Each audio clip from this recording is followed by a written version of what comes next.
There are everyday moments that may seem insignificant, stepping into a strange room, meeting someone's eyes for the first time in a meeting, or simply sending a few short lines through a screen. Yet it is in those very moments that an invisible verdict is passed. People look at how we show up and immediately shape our value in their eyes. This judgment happens so fast that we haven't even spoken a word or proven anything. It comes from our attitude, our gaze, our tone of voice, and the way we carry ourselves like a silent business card without letters. Personality and confidence are not just personal traits. They are passports in every social interaction. They determine the level of respect we receive, the opportunities we gain access to, and the distance others are willing to open for us to step in. A person who speaks with averted eyes, a hesitant tone, a disordered posture will struggle to earn respect no matter how outstanding their abilities may be. Conversely, someone who has yet to prove any achievements but enters with assurance, clear gestures, and steady eyes will instantly be met with caution, even respect. This is not unfair. It is simply the social instinct formed over thousands of years. Humans have always judged others through nonverbal signals before listening to reasoning. The instinct for survival makes us categorize quickly who is trustworthy, who is a threat, who can lead. That is why we cannot leave our self-image to chance. Failing to manage our personality and confidence means allowing others to label us by their first impression, and sometimes that label can follow us for a lifetime. Think back to the last time you met someone entirely new. How long did it take you to decide if they were worth talking to? A minute or just a few seconds? The honest answer reveals this truth: we constantly judge and are judged without pause. And in this process, what shapes impressions most strongly is not a resume or degree, but the aura someone radiates, the balance of personality and confidence. Personality here is not only about innate traits or temperaments. It is the sum of what we choose to show: composure, patience, ability to listen, humor, sincerity. A person may be talented yet withdrawn, intelligent yet unlikable, and so their opportunities shrink. Meanwhile, another may not yet be at the peak of expertise, but with friendliness, approachability, and the ability to inspire trust, they will be welcomed, granted more chances. Because personality is the gentle bridge between ourselves and the world. Confidence, on the other hand, is the pillar that supports the entire structure of personality. Without confidence, personality becomes a loose ornament, sometimes shining, sometimes falling apart.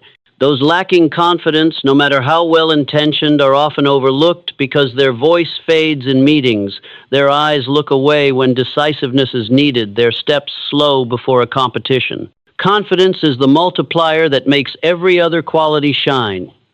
It doesn't shout loudly, but it gives weight to even the smallest gestures. In the workplace, people quickly notice who is solid enough to be entrusted with responsibility, not only through competence, but through how they speak, how they hold eye contact when presenting, how they handle tough questions. The same is true in society. Confidence draws a sharp line between those who are led and those who can lead. And in personal relationships, confidence determines attractiveness because it conveys safety and reliability. The irony is that most people wait for confidence as if it were a gift that will fall with time. They think, with a few more years of experience, I'll be less nervous. But the truth is the opposite. Confidence does not sprout on its own. It is forged through deliberate, conscious steps repeated until it becomes second nature. Like muscles, it only exists if we train it. Waiting for it to appear is like waiting for good health without ever exercising. Therefore, the key question is not whether we already have confidence, but what we are doing each day to build it. Small steps, making eye contact, daring to voice an opinion, initiating a conversation are the first bricks. Layered over time, they form a solid foundation. At the same time, we are also shaping and refining our personality because daily actions not only change how others see us, but also how we see ourselves. In the connected age, the power of personality and confidence is amplified. On social media, a single sentence or a short video clip is enough for others to form an image of us. At work, one brief presentation, one 10-minute meeting can either open or close a career door. In this fast-paced environment, personality and confidence are no longer options but conditions for survival. Make no mistake, confidence is not arrogance and personality is not pretense. The arrogant build hollow displays while the confident carry steadiness from within. The pretender may imitate friendly gestures but lacks the consistency to sustain them. True personality is honed by how we think, react, and choose. Each day it becomes clearest under pressure. We can imagine personality as fragrance and confidence as smoke. When someone enters a room, if the fragrance and smoke blend naturally even without words, their presence is felt. If one is missing, the atmosphere turns bland or awkward, and if both are absent, the person becomes invisible in the crowd, easily forgotten. The question is, how do we want others to see us in the first meeting, the first conversation, the first impression? The world doesn't wait for our explanations. It reads us through personality and confidence, then responds accordingly. If we want respect, we must appear as someone worthy of respect. If we want opportunities, we must signal that we are capable of seizing them. And if we want lasting relationships, we must make others believe that our steadiness is not fleeting but part of who we are. No one else can build that image for us. Others only mirror what we project. The root is not demanding better treatment from them, but shaping ourselves to deserve that better treatment. Personality and confidence, once solid foundations, become a silent language that precedes any introduction, paving the way for every action that follows. If this video inspired you, hit that like button to spread the positive energy and subscribe to the channel so you never miss out on life-changing insights. But don't stop there. I want to hear from you. Comment below and share your biggest takeaway or the one step you're committing to today. And make sure to turn on the notification bell, because the next video will reveal powerful strategies to break your limits and unlock your best self. We're building a community of action takers and dreamers, and I want you to be part of it. There is an illusion rooted in the minds of many that confidence will naturally appear when enough time has passed, when we become more mature, when we accumulate more experience. They wait for it as if it were a surprise gift falling from the blue sky. But the harsh truth is, time does not grant confidence. It only deepens the habits already in place. If someone chooses to live in avoidance 10 years later, they will only be more skilled at avoiding. If someone is accustomed to remaining silent 20 years later, their voice will only be further buried. Confidence is not the result of age. It is the product of action. Every small step, every challenge faced, every moment of daring to show up instead of hiding is a brick that builds the house of confidence. Those who wait to feel ready before acting often never take a step, because so-called readiness never comes. The trembling, the unease, the awkwardness will always be there. The difference is, this confident people know how to act even before the fear has faded, and it is precisely that action that makes the fear disappear. Confidence is like muscle. No one is born with a strong, muscular body. Even the strongest person began with trembling hands lifting their first weights. Over time, muscles are formed through consistent training. Stop training and the muscles deflate. Maintain it and they become solid and resilient. Confidence is the same. It does not stay with those who refuse to train. It remains loyal only to those who continually test the limits of themselves. Many people mistakenly believe that confidence is instinct, a natural charisma that some are simply born with. In reality, confidence is a set of skills forged through experience and deliberate effort. Those who dare to start conversations do so not because they are unafraid of rejection, but because they are familiar with it and have realized that rejection does not diminish them. Those who dare to stand and speak do so not because they are certain their words are perfect, but because they have trained themselves to speak up, knowing that mistakes can be corrected, but silence must never become an identity. If we look into the journeys of successful individuals, we will see one common trait. None of them began fully confident. They all once stumbled, failed, and felt embarrassed. But instead of retreating, they treated those moments as mandatory practice. Through each experience, confidence grew not because fear disappeared, but because the ability to act despite fear became a habit. The most important foundation of this mindset is the acceptance that discomfort is not a signal to stop, but an invitation to move forward. Many think I'm nervous, so I'm not ready. But in fact, trembling only proves you are stepping into something new, the very place where growth awaits. If you only do what is familiar, you don't tremble, but you also don't grow. If, however, you find ways every day to step further into uncertainty, you will see clearly discomfort gradually becomes familiar, and within that familiarity, confidence takes root. Confidence does not come from avoiding mistakes, but from learning how to stand firm after every stumble. A child learning to walk doesn't wait until certain before stepping. They fall, get up, fall again, and eventually their legs grow strong. Adults are different. Many wait until they feel certain before acting. But the paradox is without acting, certainty never arrives. Another mistake is equating confidence with luck or external success, some believe. When I make more money, I'll be more confident. But money only magnifies what already exists. A person who doesn't believe in themselves will remain insecure even if they become wealthy, always comparing and doubting. Conversely, someone with true confidence, even when empty-handed, still walks with their head held high, and it is precisely that posture that attracts new opportunities. Confidence is not a delusion of self-importance either. It does not need loud cries of "I'm the best" to mask insecurity. True confidence is quiet but enduring. It lives in every choice and every gesture. The confident do not need constant proof because consistency in their actions is proof enough. To cultivate this foundational mindset, one can start by asking each night, "What did I do today that I avoided yesterday?" The answer does not need to be grand.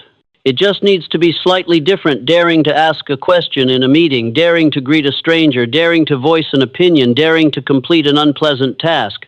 Each small act accumulates, and at some point you realize you are standing in a place completely different from where you began.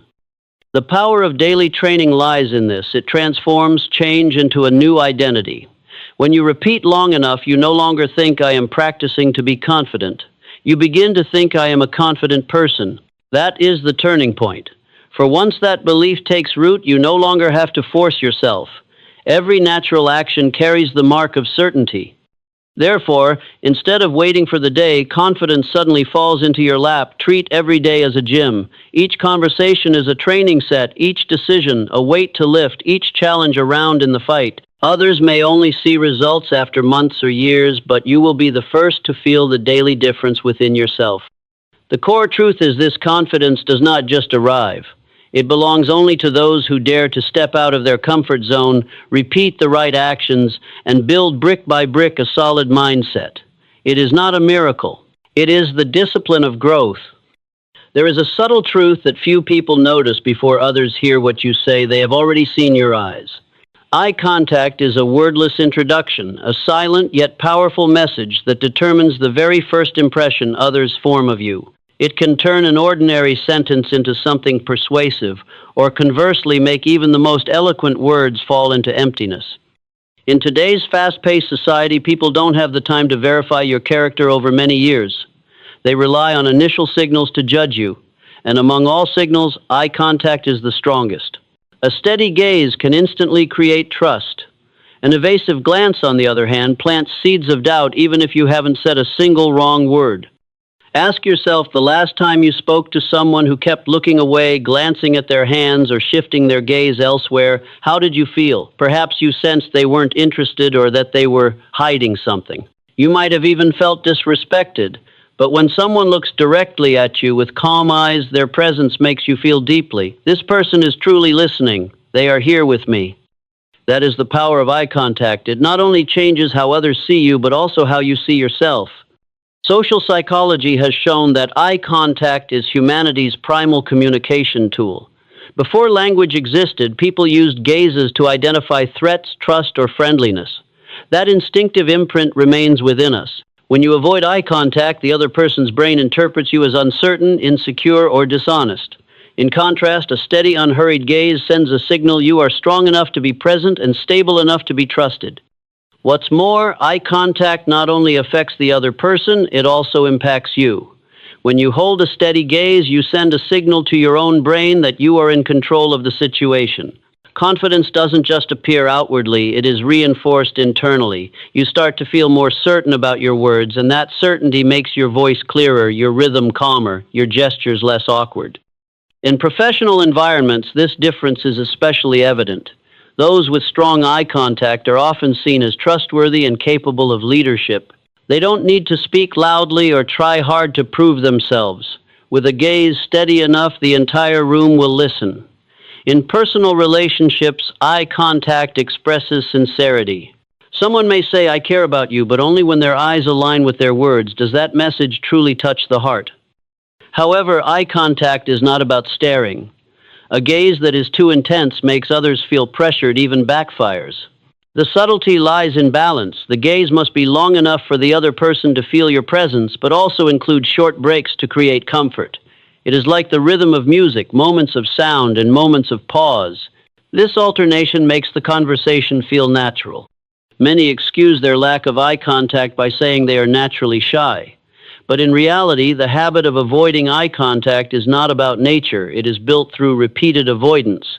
A person avoids once, then again, and eventually it becomes reflex. The only way to change is through gradual practice. At first, just hold eye contact for 3 seconds while listening, then 5 seconds while replying, then through an entire exchange. The initial discomfort will gradually fade, replaced by ease.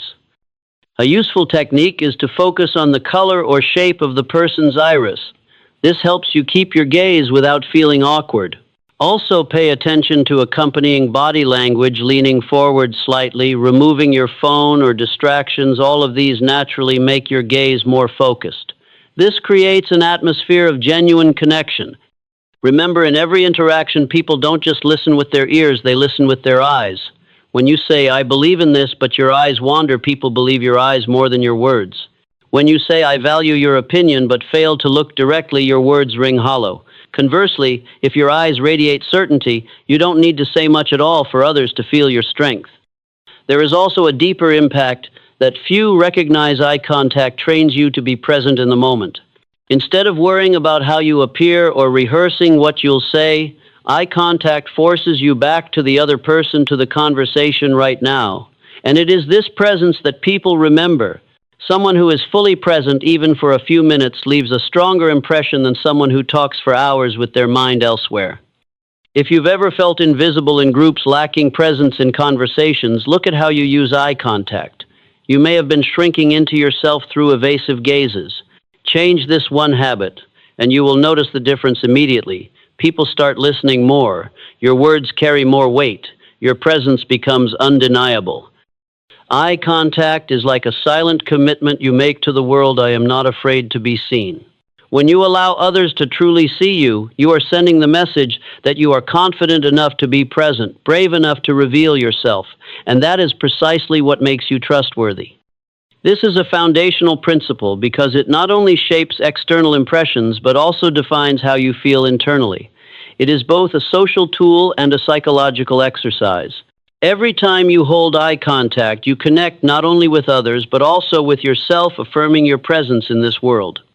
Confidence begins with presence, and presence begins with the eyes. A calm, steady, unguarded gaze is the most powerful declaration you are here and you are worthy of being heard.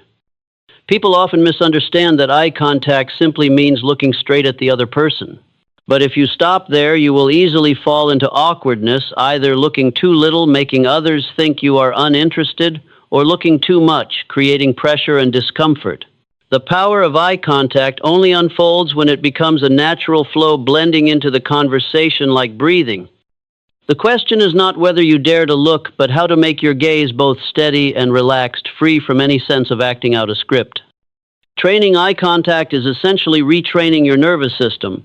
The body's instinct under stress is to avoid. The eyes dart elsewhere to relieve pressure.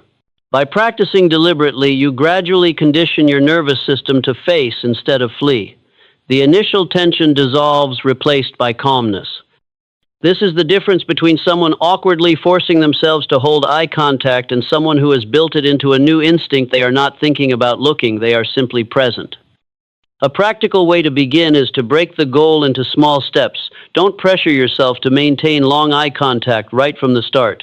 If you usually avoid it, set a goal of holding a gaze for 3 seconds during a short reply. Once familiar, extend it to 5 seconds. After a few weeks, you can sustain eye contact through a longer statement and eventually throughout a full conversation.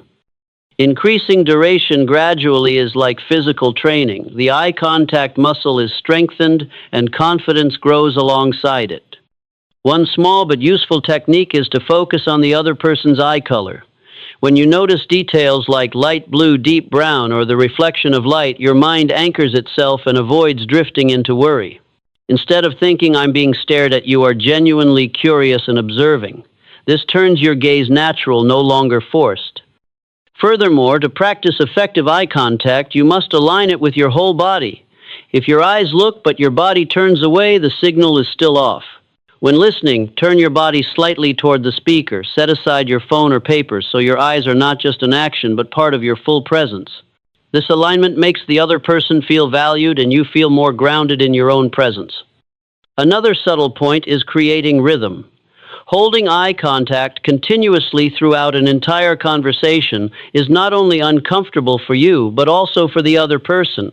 The solution is to alternate with small breaks when listening. Look into their eyes for a few seconds, then briefly glance at their hands or gestures, then return.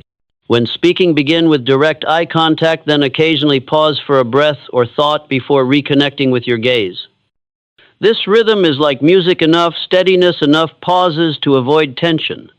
You can also practice in simple daily situations. When paying at a store, instead of looking down at your wallet, raise your eyes to meet the cashiers and say thank you.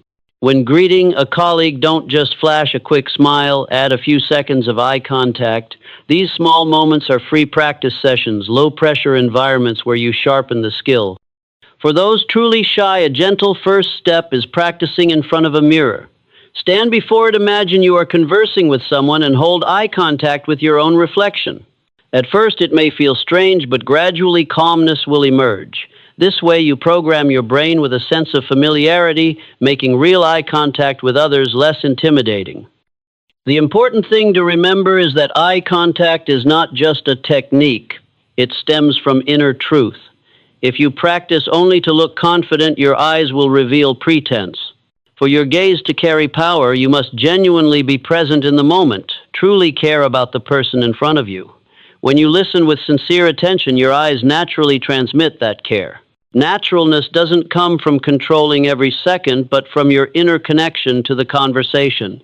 In this sense, practicing eye contact is a dual journey: outer training and inner building. You practice techniques to overcome avoidance, but at the same time you cultivate the habit of truly paying attention, of being genuinely present.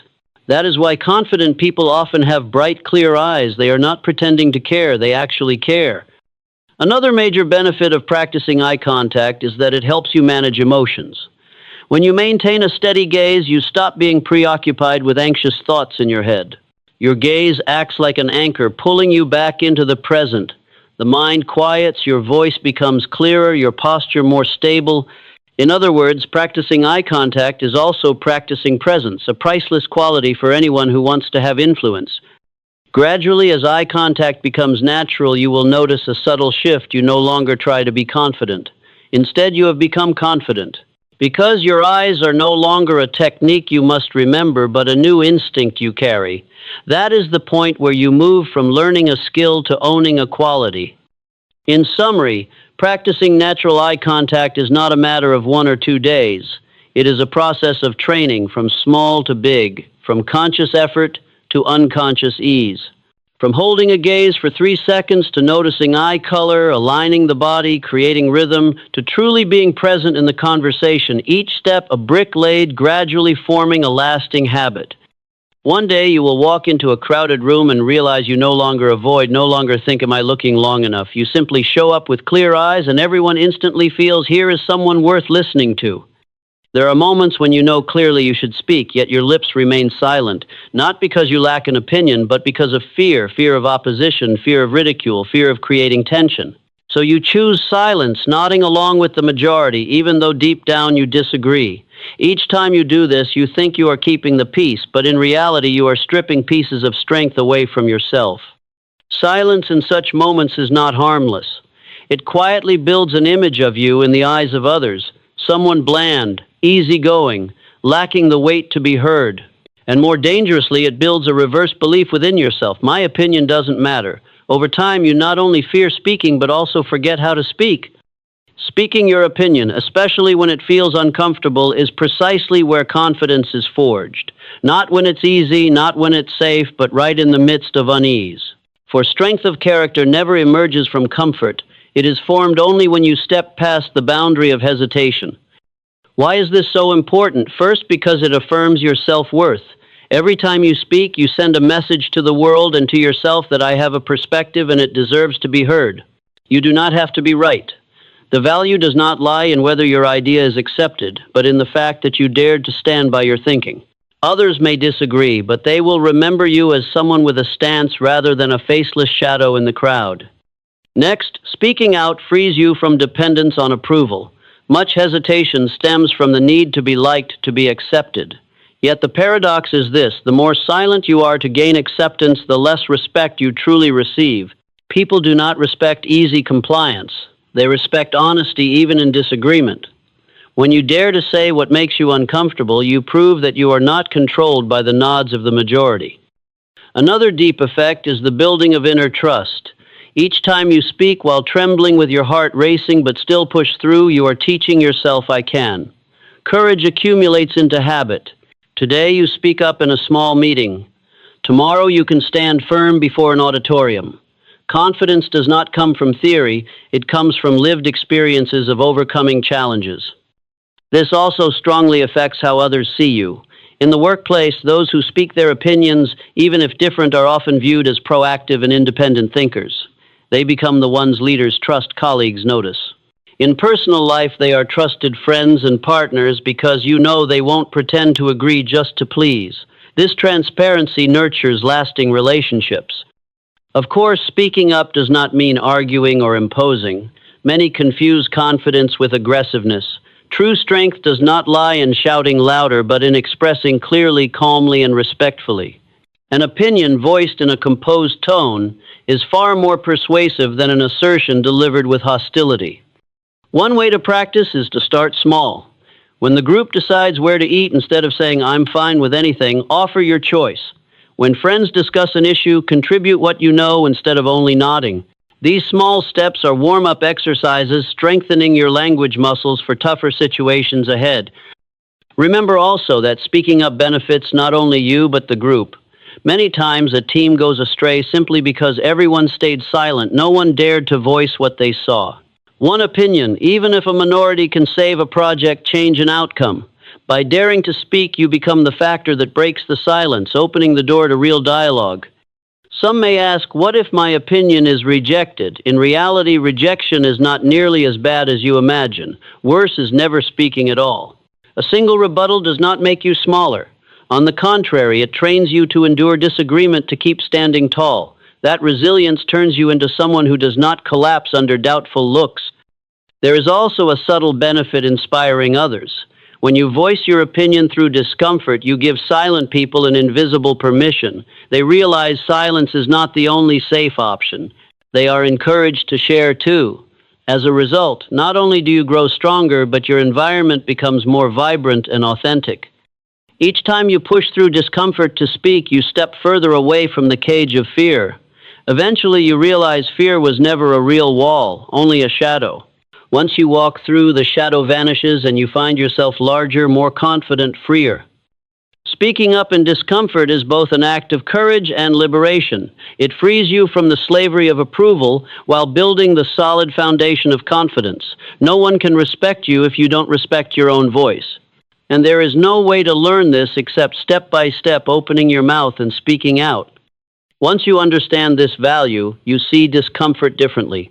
The tightness in your chest, the sweaty palms, the racing heartbeat, these are no longer signals to retreat, but signs you are exactly where growth happens. Because only through that territory do you discover your strength. And from the moment you choose to speak, life begins to shift. You no longer live like a leaf tossed by the wind, but like a tree standing firm in the wind. Your opinion becomes an extension of your identity. And every word you speak, no matter how small, is an affirmation: I am here, I have a voice, I am not afraid to be seen. There is a truth few dare to admit. It's not that people lack opinions, but that many lack the ability to express their opinions appropriately. The world is full of people with sharp thinking who choose silence, and equally full of people who talk endlessly but no one wants to listen to. The difference does not lie in whether one has opinions, but in how those opinions are presented. It is precisely the ability to speak appropriately that turns a voice into influence. Without it, opinions are easily dismissed or even backfire. Speaking appropriately is not compromise or weakness. It is the art of balancing strength with subtlety. The first step in practicing appropriate expression is clarifying your thoughts before opening your mouth. Those unprepared often speak in long, rambling ways that make it hard for others to grasp the point. Ask yourself a short question. What is the most important thing I want to convey? Once you identify the core of the message, you will say less but hit harder instead of letting your words wander. Clarity in thought reflects inner confidence, and it also prevents your words from being seen as meaningless display. The next skill lies in tone of voice. People react to how you speak even faster than to what you say. A rushed, hesitant tone easily signals uncertainty, while a harsh tone makes them put up defenses. To speak appropriately, keep a moderate pace, pause at important points, and let your breath set the rhythm of your words. A calm, clear tone, loud enough but not overbearing naturally, draws others toward you. Appropriateness also lies in word choice. A statement filled with commands or absolute negations often leaves a bad impression, even if you are right. On the other hand, if you use open and constructive language, you not only convey your opinion but also preserve space for dialogue. For example, instead of "this is completely wrong, try, I think there's a point here we could revisit to make it better." People are far more receptive to feedback when it is wrapped in respect, and it is precisely such word choices that set you apart. One often overlooked yet extremely important factor is listening. Many think that to carry weight they must speak more.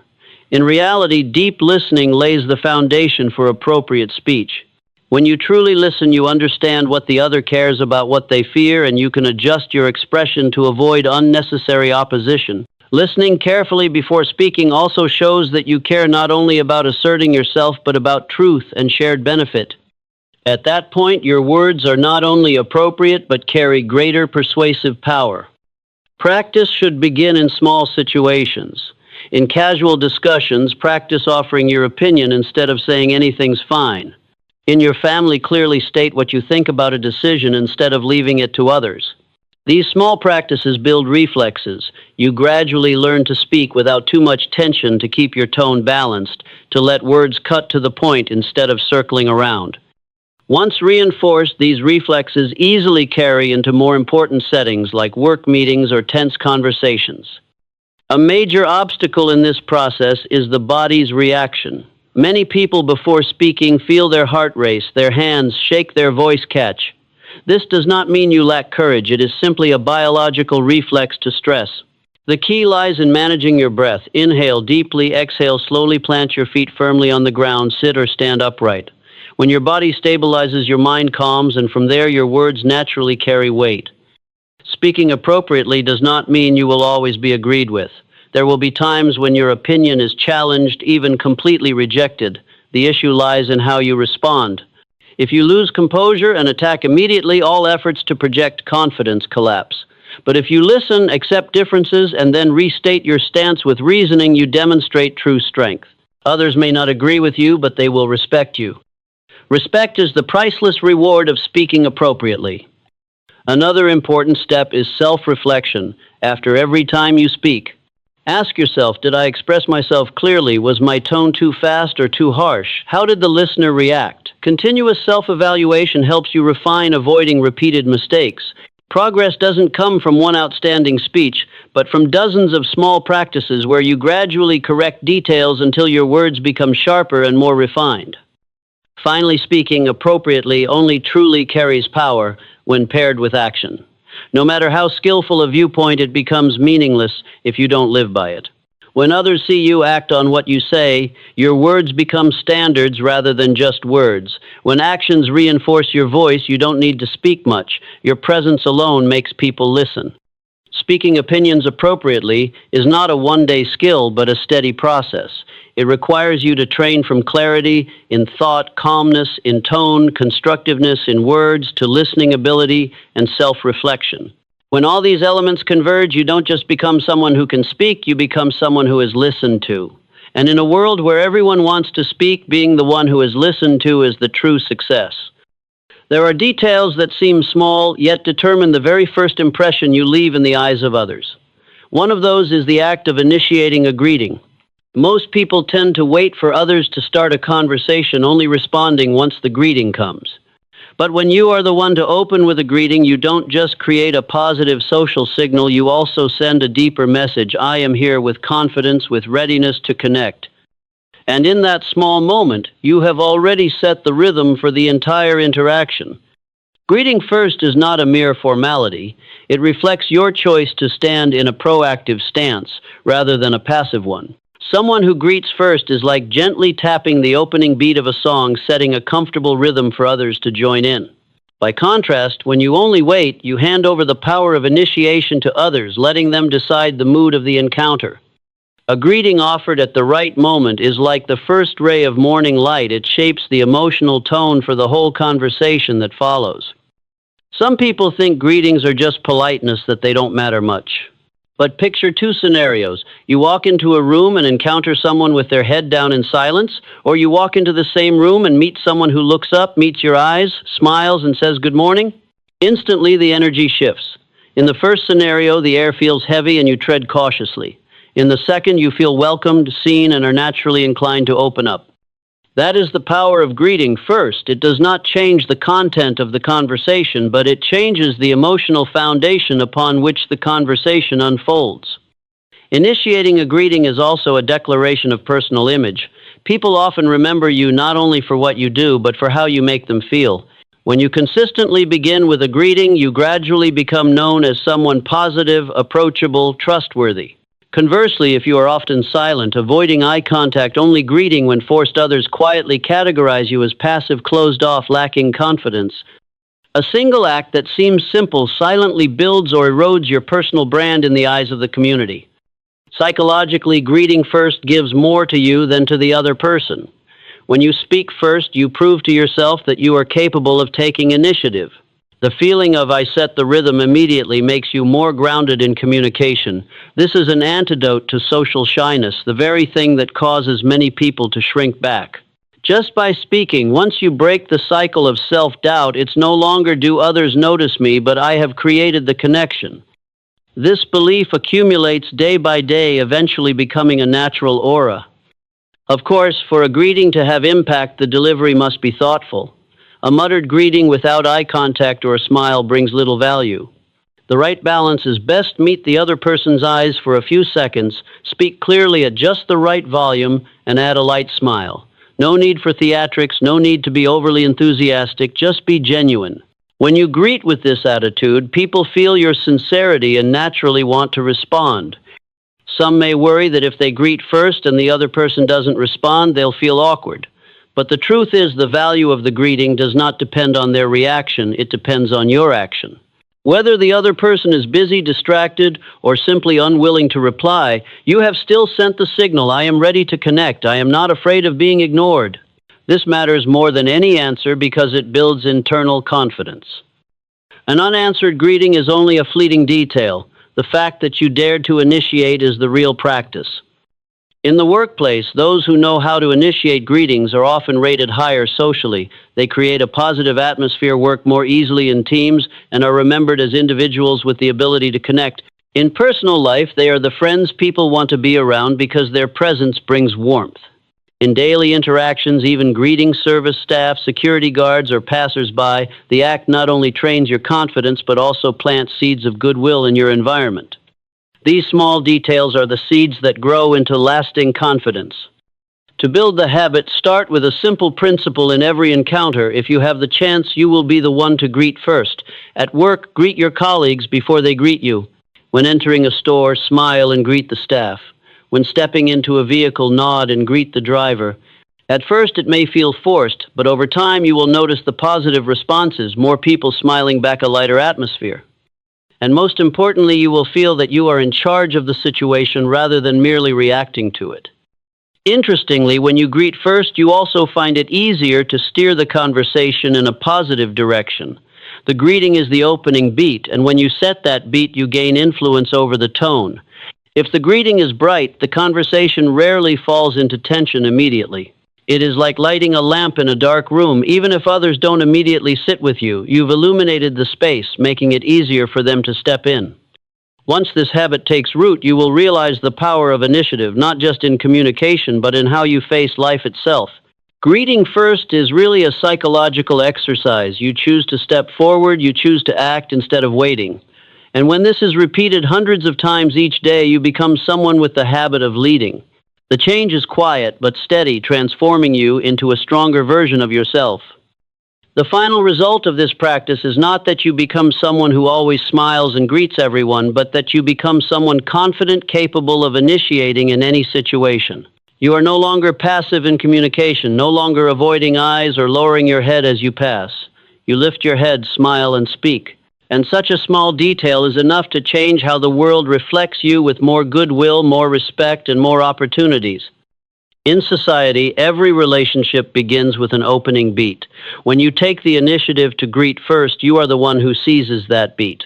And when you hold the beat, you hold the initiative. That is the starting point of a special kind of presence, the presence of confidence, present, memorable, and respected. Words are the visible layer, but tone is the foundation that determines how others receive your message. With the same sentence, if it is spoken in a calm and clear tone, it becomes a statement of weight. But if delivered in a trembling or harsh tone, the meaning immediately shifts. People are often influenced by sound before they have time to analyze content. This means that controlling tone is not only a communication skill, but also one of the fundamental pillars of confidence and influence. To control tone, the first step is awareness. Many people believe they are speaking normally, but when others listen back, they realize their voice is full of tension, rushed, or too soft to draw attention. When the body is anxious, the voice tends to rise in pitch, breaths become short, and speed quickens. In contrast, when confident, the voice is stable, the pitch moderate, and the pace rhythmic. Recognizing this difference is the first step to adjustment. A useful method is recording or filming short conversations and listening to yourself as an outsider. Though it may feel uncomfortable at first, that objective truth gives you the clearest picture of your current tone. The first technical foundation of tone is breathing. Breathing not only sustains the body, but also sustains the voice. When you breathe shallowly, your voice sounds weak, strained, lacking force. When you breathe deeply and evenly, your voice becomes resonant and firm. Developing the habit of inhaling through the nose, exhaling through the mouth, letting the breath sink to the diaphragm instead of stopping at the chest gives you a steady source of energy for any conversation. Even one slow breath before speaking can reset the pace, lower the tone, and reduce haste. The next factor is speed. Anxious people often speak too quickly, as if trying to unload a burden as fast as possible. But rapid speech makes it hard for listeners to follow and erodes trust. When you deliberately slow down, adding pauses in the right places, your words immediately gain weight. Short pauses are like punctuation in writing. They allow listeners to digest information and also create the sense that you are in control of the situation, not swept away by it. Then comes volume. Too soft and you appear lacking in confidence. Too loud and you risk coming across as overbearing. The right volume is just enough for the farthest person in the room to hear clearly without feeling shouted at. The secret lies in distributing energy. It's not about yelling, but about letting the breath support the voice so sound resonates from the chest rather than only from the throat. When the voice comes from the center of the body, it naturally becomes richer, warmer, and more pleasant. Another foundation is rhythm. A monotone, flat voice quickly bores listeners, while sudden, sharp fluctuations make you sound theatrical. Balance comes from natural rhythm, varying speed and intensity according to the meaning of the sentence, but not letting emotion dominate entirely. Like a piece of music with crescendos and rests, tone also needs emphasis and pauses, keeping the audience engaged without awkwardness. We cannot overlook the emotional color in the voice. People often remember the feeling a voice evokes more than the exact words.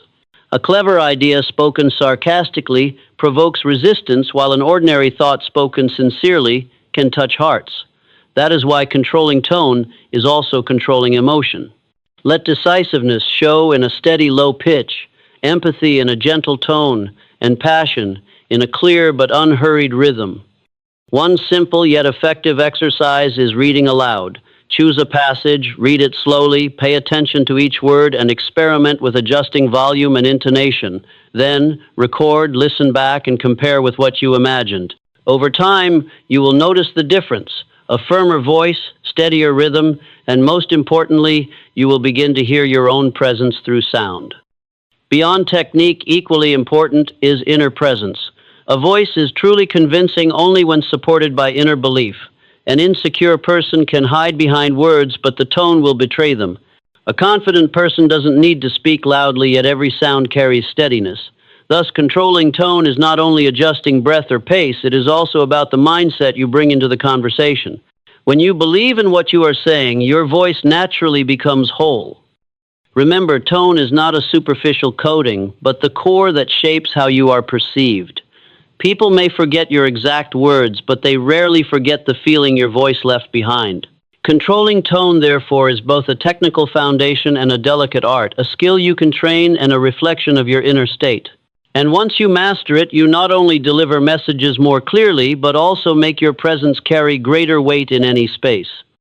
A powerful speech, an engaging conversation, a statement filled with weight, they all share one common factor: rhythm. A voice that flows continuously and monotonously is no different from a rushing stream exhausting the listener. But if you know how to regulate it, when to slow down, when to speed up, when to pause, your voice becomes an instrument of deep resonance. Pauses are not just empty gaps between sentences. They are the breathing of the message, the space where meaning seeps into the listener's mind. Rhythm is the backbone that supports speech. Those who lack control often speak in one unbroken rush, afraid that if they pause, they'll be interrupted or lose their train of thought. Yet ironically, that rush makes them lose control. Those who master pauses create the opposite effect. They hold the listener's focus more tightly, each word carries more weight, and it is in the silence that the audience feels the power most clearly. Just like in music, notes are not only in the sound, but also in the silence between melodies. One of the secrets of outstanding speakers is daring to let silence exist. The moment of stillness after an important sentence forces the audience to reflect. That is when meaning is emphasized not by dramatic crescendos, but by intentional silence. This silence is different from awkward hesitation. It is firm, as though the speaker confidently allows the entire room to breathe together. In that moment, listeners do not just hear with their ears, they settle with their minds. The rhythm of voice also has the ability to lead emotions. When you quicken your pace slightly during a dramatic description, the audience's heartbeat unconsciously rises with it. When you slow down and lower your tone in a reflective moment, the whole room quiets down with you. The voice becomes the heartbeat guiding the collective. A great leader doesn't need a thunderous voice, but they know how to set rhythm, how to use pauses at the right moment to gather attention and awaken shared emotion. Along with rhythm comes emotion in the voice. Emotion is not shouting or dramatizing, it is the harmony between state of mind and content. A funny story told in a flat tone loses its life. A heartfelt sharing delivered like a memorized reading fails to touch hearts. Conversely, even small shifts in tone, warmth when speaking of gratitude, firmness when emphasizing principles, tenderness when recalling a personal experience are enough to forge strong connection. Listeners don't just receive information, they feel that you are truly present in every word. To control emotion in your voice, it is crucial not to let it be swept away by anxiety. Fear lifts the pitch high and makes the voice tremble. Haste makes it rushed and breathless. Let emotion arise from intention, not from defensive instinct. A simple way is to take a deep breath and pause for a beat before speaking. Breath is the bridge between inner state and voice. When breath steadies, emotion calms, and from there you can choose the most fitting way to convey it. A useful exercise for practicing rhythm and pauses is reading aloud passages with different emotions. As you read, emphasize and pause at key phrases. Read faster in tense moments, slower in reflective parts. Then listen back to the recording and notice how it feels from the listener's perspective. Gradually, you will internalize rhythm so that in real conversations you naturally know when to pause, when to rise or fall without force. A common mistake is thinking you must always keep the pace slow and steady to seem solid. In fact, a voice that is too slow and flat easily bores. The appeal lies in intentional variation, sometimes fast, sometimes slow, sometimes pausing, sometimes stressing. Like a dance, speech needs tempo to hold attention. What matters is that you control the rhythm, not that rhythm controls you through tension or excess emotion. Rhythm, pauses, and emotion in the voice are also mirrors of character. The impatient often speak too fast, cutting others off. The insecure speak too softly, afraid to pause.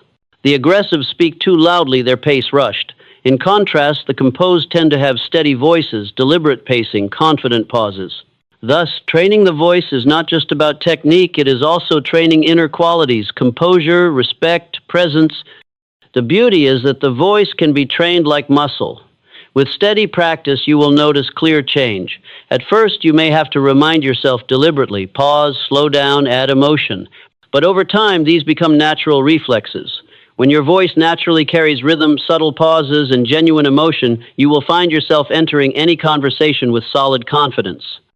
People may forget the numbers you cite, forget the arguments you present, but they will not forget how your voice made them feel.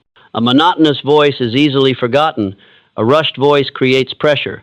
But a voice that knows how to stress, pause, and flow with emotion imprints itself in memory. And that is what turns your words into lasting influence. Finally, remember that the voice does not only transmit information, it transmits your essence. Rhythm reflects control, pauses, reveal confidence, emotion, expresses sincerity. When these three elements blend, the voice ceases to be mere sound and becomes an imprint. And once that imprint is left in the minds of others, it lasts far longer than the words you ever spoke. People often judge a speech not only by the words, but also by the stance. Before you even open your mouth, your body has already spoken. An awkward posture, hunched shoulders, feet shifting constantly, all of these send subtle signals that you lack certainty.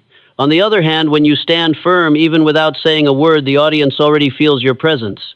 That is why body language, especially posture, when speaking, becomes the foundation for your voice and words to be heard. An unsteady stance creates noise. The listener doesn't focus on your message, but is distracted by unnecessary gestures.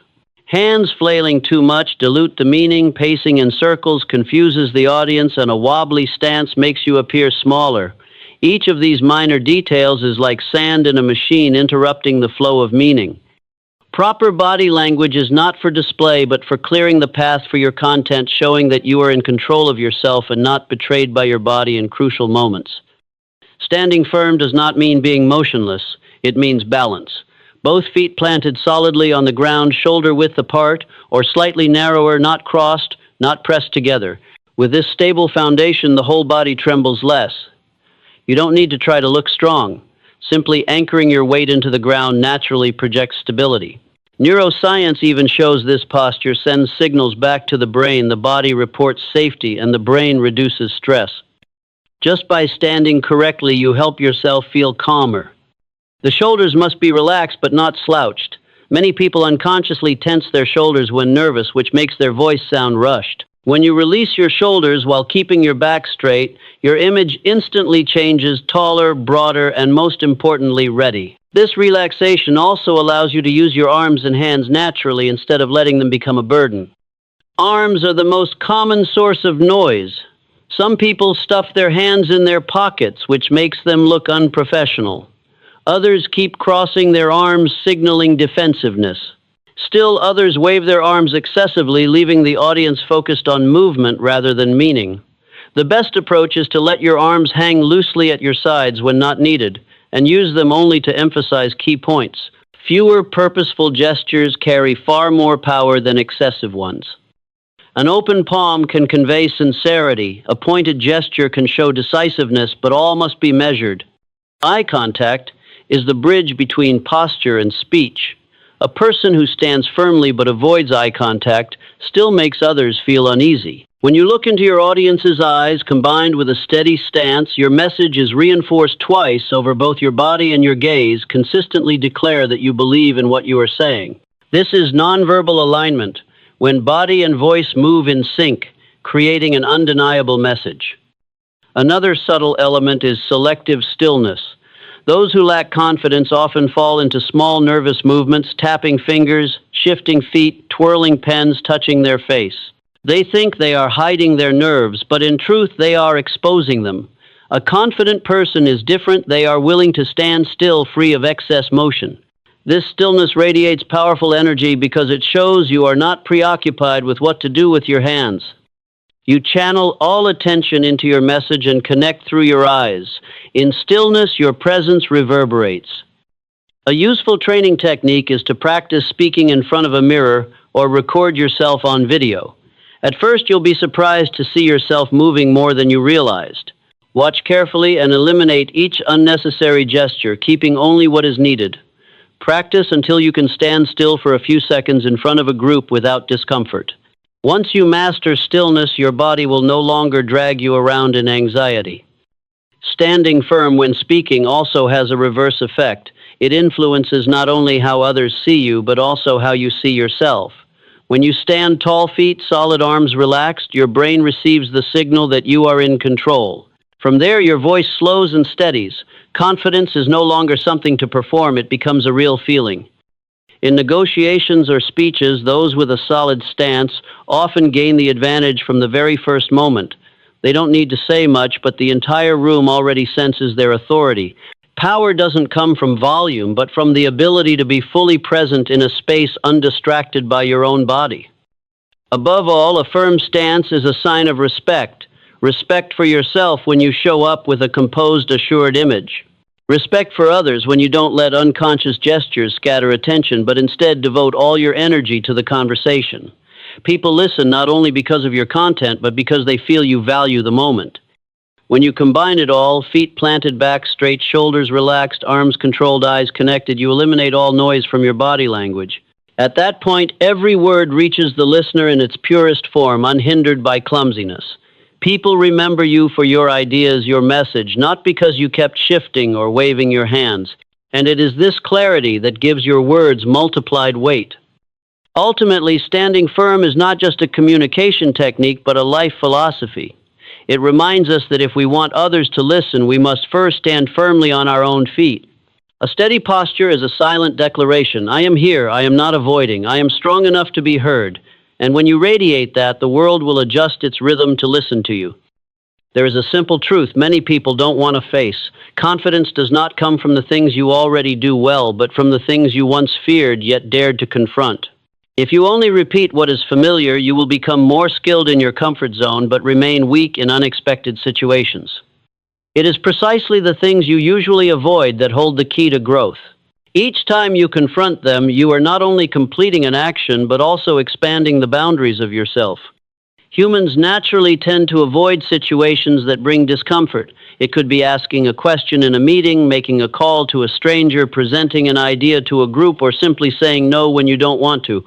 The brain immediately labels these experiences as danger, forcing you to retreat to preserve the feeling of safety. But the paradox is this: the more you avoid, the bigger the fear grows. What you turn your back on does not disappear. It only swells in the dark, waiting for another chance to stop you in your tracks. The only way to break this cycle is to challenge yourself every day. It doesn't have to be something grand, just small, consistent steps. With persistence, what once felt like a towering mountain gradually turns into a hill. More importantly, you begin to build the belief I can. This belief is not granted by anyone. It comes only from lived experience, from small victories over your own hesitation. Imagine someone afraid of speaking up. On the first day, they decide to say just one short sentence in a meeting, even though their heart pounds. The next day, they ask a question. A week later, they try sharing a longer opinion. Each step doesn't erase nervousness immediately, but it helps the body and mind get used to being present. Eventually, what was once a challenge becomes normal. This is how lasting confidence is built, not in a giant leap, but in hundreds of small steps repeated over time. Challenging yourself daily also dismantles procrastination. When you constantly do what you fear, you send a message to the brain that discomfort won't kill you, it only expands you. Because of that, bigger tasks later on no longer seem as intimidating. You form the habit of acting even when uncertain, instead of waiting for the elusive feeling of being ready. And this is the fundamental difference between those who progress and those who remain stuck. It is important to note that daily challenges do not mean reckless action. It is not about jumping straight into your greatest fear, but breaking it down into manageable steps. Someone afraid of public speaking doesn't need to start with a presentation in front of 100 people, but can begin by starting a conversation with a colleague. Someone afraid of saying no doesn't have to resist a major demand right away, but can practice refusing small, unnecessary tasks. These exercises are like lifting weights. You don't start with the heaviest barbell, you increase the load gradually over time. With persistence, you'll notice something interesting. Many fears exist only in imagination, Before acting, you imagine them as terrifying. Once you do them, they're not nearly as bad. The brain tends to exaggerate worst-case scenarios to stop you from acting, but when you face them directly, you prove to your brain that those scenarios rarely happen. Thus, the loop of fear, avoidance, weakness is broken and replaced with a new loop: fear, confrontation, growth. Challenging yourself daily is also a way to plant the seeds of self-respect. Each time you do what you fear, you send a message to yourself that you are courageous enough to act. You begin to trust yourself more, not because of encouragement from others, but because of tangible proof you've created. This is confidence that cannot be borrowed and cannot be faked. It is truth etched into your memory through each moment of daring to step forward. No one can do this practice for you. Others may encourage you, but only you know what you usually avoid. Honesty with yourself is the starting point. Write down the 3 things you avoid most often, then choose the smallest one to begin with. Each day, repeat the challenge, not perfectly, but without quitting. After a month, look back and you will see how far you've come. Successful people are not those who feel no fear, but those who treat fear as a training ground. They know that discomfort is a sign they are moving in the right direction. They don't wait for confidence before acting. They act to build confidence. And because of this, they grow day by day while the majority remain trapped in a comfort zone that feels safe but is actually suffocating. Standing at the threshold of any fear, you always have 2 choices: retreat and let it become chains, or step forward and turn it into a springboard. Each day, when you dare to challenge something you once avoided, you choose to step forward. No noise, no audience, only you, knowing that today you've defeated yourself once again. Over time, these victories accumulate, transforming you into a person with a natural confidence that needs no forced effort. Challenging yourself daily is not a slogan. It is the only path to building true confidence. And when you make this principle a habit of living, you will realize no fear is strong enough to hold you back. Only the choice to quit can stop you. A sentence spoken too quickly easily slips out of the listener's memory like a rushing stream. But a sentence delivered with a slow rhythm, with pauses and depth, is like a drop of dew falling onto the surface of a lake. It leaves ripples that spread, forcing the listener to pause, feel, and reflect. The weight of words lies not only in content, but also in rhythm and the way you deliver them. When you speak slowly, you give yourself an aura of steadiness. You send the message that you are not rushing to prove yourself, not panicking to explain, but confident enough to make others listen. In daily life, many people have the habit of speaking fast. They fear being interrupted, fear others' impatience, or simply rush because of nervousness, trying to unload everything in their heads at once. Yet speaking too quickly often leaves listeners tired, missing the main points, or believing you lack composure. Fast speech makes words feel light, like a piece of music played in a rush without emphasis. By contrast, slowness resembles deep notes, fewer but profound, just enough to anchor themselves in memory. Speaking slowly does not mean dragging on. It is the control of pace, so that each phrase has space to breathe. A skilled speaker doesn't need to say more than others. They know how to speak in a way that makes the audience remember more. When you speak slowly, each idea is given time to sink in. It is this absorption that creates real impact. Body language and voice also gain power when paired with a slower rhythm. Eye contact combined with a pause at the right moment can make the listener feel you are speaking directly to them, not just reading to a crowd. A deep breath before answering a difficult question makes you appear composed instead of flustered. These small details give your words weight, no matter how simple they may be. Picture 2 people saying the same line: "I believe we can do it." The first says it quickly in one breath, as if trying to escape the situation. The second lowers their voice, pauses briefly, then articulates each word clearly. Just by listening, you feel the belief of the second person is stronger, even though the meaning is identical. The power comes from the delivery, not just the content. Importantly, when you practice speaking slowly, you are also practicing control over your mind. People who speak fast are often driven by chaotic thoughts, while those who speak slowly force themselves to choose and organize. Instead of being swept away by emotion, you learn to lead it.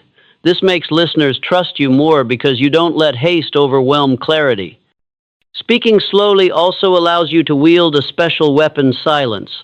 A short pause at the right moment can feel more powerful than 100 words. Silence is like a spotlight shining on a key point, compelling the listener to focus. Great orators, from politicians to master speakers, all understand that silence can resonate louder than words. But silence only has value if you first master your own pace. In everyday communication, speaking slowly makes you more approachable. When you don't rush, the other person feels respected and heard. They are not dragged into a chase with your words, but are given space to respond. The calmness in your tone convinces them that you are confident and sincere. They want to keep listening rather than wish for the conversation to end. Another benefit is reducing misunderstandings. When speaking too quickly, your words easily run together, leading others to mishear or misinterpret. Speaking slowly and clearly ensures your message is delivered accurately. This is especially crucial at work, where a single misunderstood word can cause serious consequences. However, to speak slowly in a natural way, you need practice. Start by paying attention to your breath. Inhale deeply, speak in rhythm with your breathing instead of trying to pour everything out at once. Practice reading aloud a passage deliberately, pausing at the right places to train your ear to the new cadence. When in conversation, observe the other person's reactions. If they nod or respond, your pace is right. If they look tense or restless, you may be speaking too quickly. A simple tip: instead of thinking you need to impress with the number of words, think you need to impress with the quality of each sentence. Slowness forces you to choose words more carefully, making each one sharper. This restraint increases the value of every word you say. Remember that speaking slowly is not a sign of lack of passion, but a sign of mastery. Leaders and influencers are not the ones who speak the most, but the ones who can make a whole room fall silent to listen to every word. And that only happens when they control their pace so that their words carry weight. When you cultivate the habit of speaking slowly, you also change how others perceive you. In their eyes, you become calm, insightful, and trustworthy. In your own eyes, you realize you can control not just conversations, but also your mood and self-image. This is lasting confidence without the need for flamboyance or noise. Observe those who have great influence. They often speak less than expected, but every word lingers. They don't race with speed, they conquer with depth. You can be the same, starting by adjusting the rhythm of your voice today. A little slower, a little clearer, and you will see the difference in how others listen. Speaking slowly so that your words carry weight, this seemingly small principle is the foundation for building a steady presence. It not only changes how others perceive you, but also how you perceive yourself as someone who does not rush to prove, but who stands firm and lets each word rise with the power of composure. The value of a conversation is not measured by its length, but by its depth. People can talk for hours about trivial matters and end up remembering nothing. But sometimes with just one question, an entire dialogue instantly becomes memorable, leaving a lasting resonance in the listener's heart. The secret to creating such moments does not lie in the ability to speak much, but in the art of asking deep questions. Most people are more preoccupied with preparing their turn to speak than with truly listening to others. They wait for the other person to finish just so they can jump in with their own opinion or story. This style of communication creates only surface ripples without genuine connection. By contrast, when you ask a question, you give the stage to the other person. You give them the chance to open up, to share what matters to them, and in that very moment, connection is formed. A deep question is not an ordinary one. It differs from the typical "how have you been" or "everything okay," which easily let conversations drift into autopilot. A deep question is like a key that unlocks a door the other person never intended to open. For example, instead of asking "how's the new job," you might ask "what about the new job excites you the most?" This kind of framing compels the other person not just to provide information, but to share feelings, perspectives, and experiences. And when emotions appear, the conversation becomes real. Asking deep questions is also a way of showing intelligence. Only those who observe and listen carefully can find the right points worth exploring. A well-timed question proves that you pay attention to details, that you genuinely care. The person being asked will sense that respect, and they will open up more. You will hear longer, more honest answers, sometimes containing reflections they have never expressed before. Some people think asking too many questions wastes time. In truth, the right question does not prolong, it deepens. It makes the other person remember you as one of the rare individuals who truly heard them rather than merely hearing sounds. From there, relationships become far stronger than those built on superficial exchanges. Deep questions also expand your own perspective. Each person carries a world of different experiences. When you show the right kind of curiosity, you gain access to stories and viewpoints you would never have considered. You don't just learn new knowledge, you cultivate empathy. Because to ask deeply, you must step into the other person's shoes and sense what matters to them. The art here lies in balance. A good question should not feel like an interrogation. If you bombard someone, they will feel pressured. A deep question only works when it comes from sincerity. You ask because you truly want to understand, not because you want to show off. It is this subtlety that allows the listener to distinguish between genuine care and mere social politeness. There are many ways to practice this skill. First, focus on listening. Don't just listen to words. Pay attention to how they are spoken, the pauses, the eyes, the changes in tone. A good question often arises from such subtle signals. When someone says, "I'm fine," you might respond, "It sounds like something isn't completely fine, is it?" That question shows you not only heard, but also felt. In addition, favor open-ended questions, the kind that requires the other person to think and share more. Instead of asking, "Do you like this job?" ask, "What about this job feels the most meaningful to you?" Open-ended questions lead to richer conversations, while closed ones often end with just a yes or no. In the workplace, this skill is especially valuable. A leader who knows how to ask deep questions can spark ideas, uncover issues, and understand their team. Questions like, "What is the biggest obstacle for you right now?" or "If you could change one thing about this project, what would it be?" provide not only information but also make employees feel heard. And when people feel their voices matter, they work with greater commitment. In personal life, asking deep questions helps build closer, more lasting relationships.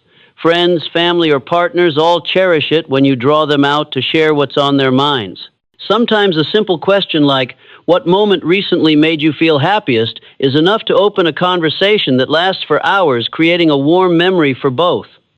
The wonderful part is this: when you learn to ask, you also learn to be silent. Because deep questions require space for answers. Many people rush to jump in after asking, accidentally ruining the moment when the other person was just about to open up. Be patient. That silence is not awkward, it is the space where truth is born. Over time, the practice of asking deep questions forms a habit of thinking. You constantly seek essence instead of settling for surfaces. This habit makes you not only better in communication, but also sharper in work and life. You see what lies behind words, you understand the motivations beneath actions, and that is the foundation of wisdom. A deep question can change the entire direction of a relationship. It can turn an ordinary encounter into a rare bond. It can also transform you from just an acquaintance into someone unforgettable. People forget many things, but they always remember who made them feel truly heard. This world does not lack people who love to talk, but it has very few who know how to ask. If you become one of those few, you will stand out. And that difference needs no display. It shows in the eyes of those who leave a conversation with you, the look of appreciation because they just experienced a real dialogue. Asking deep questions is not about satisfying curiosity, but about enriching the conversation, enriching the relationship, and enriching your own soul. Because each time you draw out an honest answer, you also open a part of yourself, the part that knows how to listen, how to empathize, and how to connect at a deeper level. And that is the true, lasting value of communication. No challenge to confidence is greater than being doubted by others.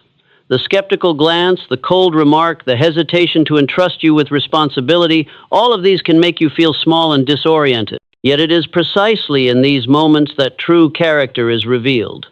The weak rush to react with anger, defensiveness, or resignation. The strong are different. They stand firm, act wisely, and let results be the final answer.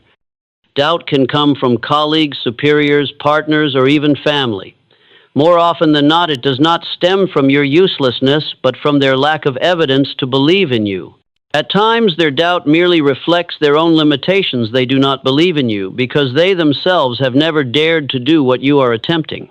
The important thing is to realize that doubt is not a life sentence. It is simply an opportunity to prove yourself. And if seized, that opportunity becomes the very springboard that propels you farther than if trust had been given easily. The first thing to avoid when facing doubt is impulsive reaction. A harsh word or an act of defiance may satisfy your ego for a moment, but it will only reinforce others' prejudice. Those truly confident do not need to shout to prove themselves. They wield composure as a weapon. Simply by keeping calm, you send a silent signal: I am not shaken by your doubts. I believe in myself. Standing firm does not mean silent submission. Sometimes you need to speak, but do so with composure, not anger. A simple statement like, I understand your concern, and I will show you through results, both respects the other person and affirms your own conviction. This is the communication style of the strong. They neither lower themselves with flattery nor turn themselves into combative opponents. Instead, they choose to act with dignity and maturity. Composure is only the beginning. The deciding factor is still results. The world seldom believes in empty promises, but everyone believes in undeniable reality.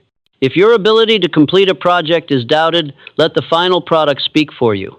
If you are underestimated in a discussion, let your rigorous arguments and sharp data speak on your behalf. Do not fall into the trap of trying to win the short-term debate. Focus instead on creating long-term results. Once achievements exist, every skeptical eye will be forced to change.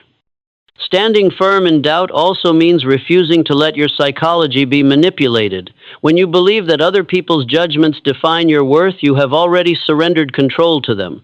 On the other hand, if you know who you are, where you are heading, and have a plan to prove it, then doubt is nothing more than a passing breeze. It may sway you for a moment, but it cannot alter your course. One wise way to turn doubt into an advantage is to use it as fuel. Instead of seeing it as an insult, see it as a test. The urge to prove others wrong can become the driving force for honing your skills, strengthening your discipline, and sharpening your focus. History is full of people who were once doubted, but through persistence and undeniable results eventually earned the respect of even those who had dismissed them. The key point is this: when you stand firm under doubt, you are proving not only your ability, but also your character. A person may be talented, but easily swayed. Such a person will struggle to earn trust in tense situations. In contrast, someone who can control themselves under scrutiny creates a sense of security for the group.